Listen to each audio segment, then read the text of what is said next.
Today's tax hotline. With only 4 days left to finish those returns, we've assembled a panel of experts to answer your last-minute questions. Today's finance editor, Jean Chatzky, is the author of The Difference. CNBC and MSNBC anchor Melissa Francis is here, and Dani Babb, real estate expert and author of The Accidental Landlord, joins us as well. Ladies, good morning. Good morning. And we should mention we've received a ton of questions from around the country, email, phone calls, even some folks out on the plaza have questions for you. So let's jump in with a viewer email from Mike in Crystal River, Florida. He writes this: I have heard you can pay your taxes in installments. If so, is there interest on the unpaid balance? How long do you have to pay, and how do you start? Jean, how about you help Mike out? You absolutely can pay them in installments, but it's going to cost you. If you owe $25,000 or less, the IRS is perfectly willing to put you on an installment plan. You'll pay over approximately 5 years. They like to get you out in that amount of time.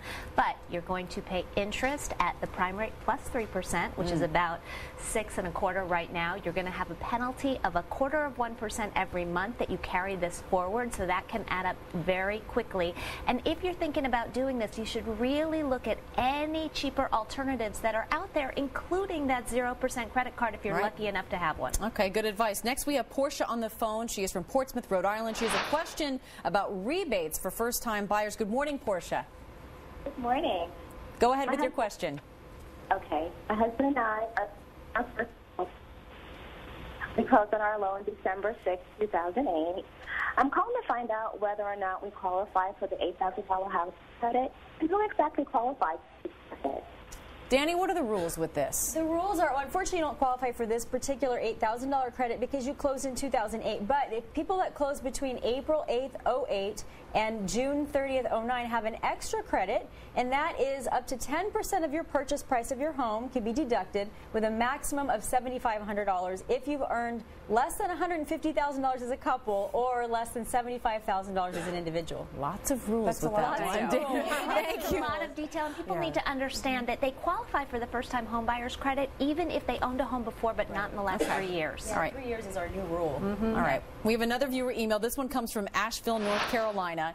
Is there a maximum I can claim for charitable deductions? Is it overall or for each organization? Melissa, how does this work? It's overall, and it's actually pretty generous. I mean, you can deduct up to half of what your gross income was the previous year. So say you made $50,000. You could donate $25,000 and deduct that from your taxes. If you happen to get even more than that, you can carry the deduction forward over 5 years. So say next year you could go back and claim part of this deduction so that you don't lose it. But again, I'm assuming that we're talking about cash and check here, and it's half your gross income. If you donate more than that, I've got a charity I can tell you about. It's pretty generous. We find, we were just talking about cleaning out our closets before we started the segment. If you've given a lot of stuff away over the year, you really should take advantage of knowing the value of that. You can get it on the internet at Salvation Army or Goodwill's website. That is great advice. We want to head out now to the plaza. We have Alon with a question. Go ahead, Alon.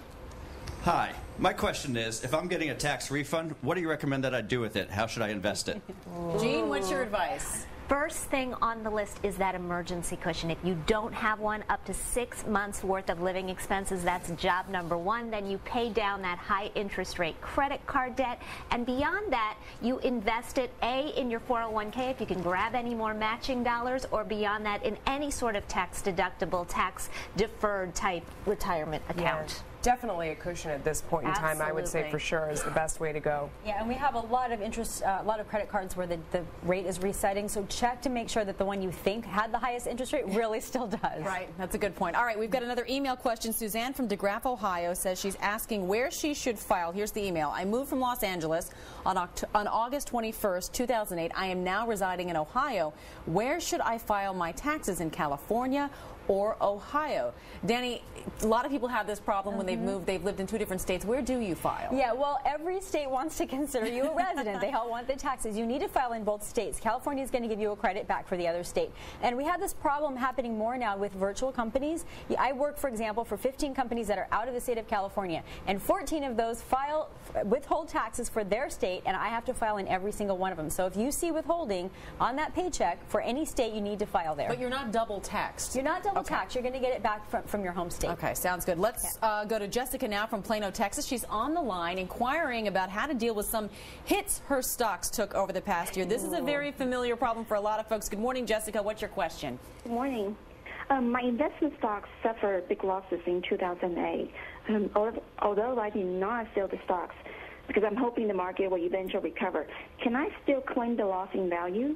Melissa? Yeah, unfortunately, no. I mean, and maybe it's fortunately the stock may go back up. So those losses are not locked in at this point.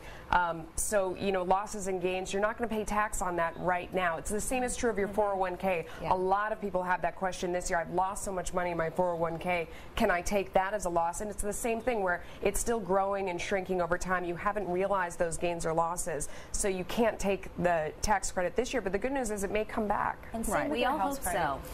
Same with your house value. You can't deduct the value this year either. But again, maybe we can all keep our fingers crossed. Right. Jean Chatzky, Melissa Francis, and Dani Babb, thanks so much. We really appreciate it.